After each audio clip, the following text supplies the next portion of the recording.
మీ అందరికీ నేను విన్నపించుకునేది ఏంటంటే, మీ మైండ్ని ప్రిపేర్ చేసుకోండి. ఏమని? శుద్ధి మెత్తగా బతుకుదాము, యేసయ్య నమ్ముకున్నాం గనక ఇక ఏం కష్టాలు ఉండవు, నష్టాలు ఏం ఉండవు. వాస్తవమే.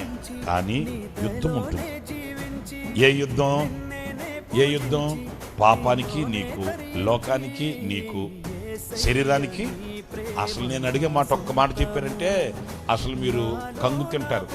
అదేంటంటే, ఎవడో కాదు మనకు శత్రువు, ఎక్కడో ఉన్నాడు శత్రువు.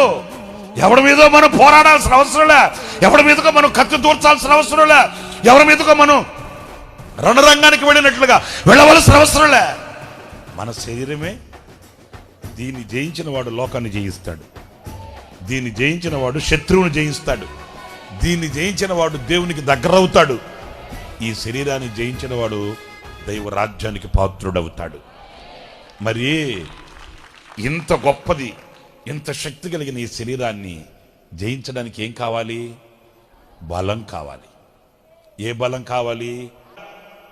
ఆత్మబలం కావాలి. చప్పట్లు కొట్టండి గట్టిగాను. హల్లెలూయా, హల్లెలూయా. ఆ ఆత్మబలము కలిగిన వాడు, ఆ ఆత్మబలాన్ని ధరించుకుని వాడు, ఆ ఆత్మబలము కొరకు వేడ్చి ప్రార్థించి ప్రభు దగ్గర పొందుకుని వాడు అడుగులు తడబడవు, అడుగులు జారిపోవు, వెనుతిరిగి చూడడు. గమ్యం వరకు అతడు ఓపికతో పోరాడుతూ విజయంతో దేవునితో అడుగులు వేసి కోరిన రేవుకు చేరుకోగలుగుతాడు. హల్లెలూయా.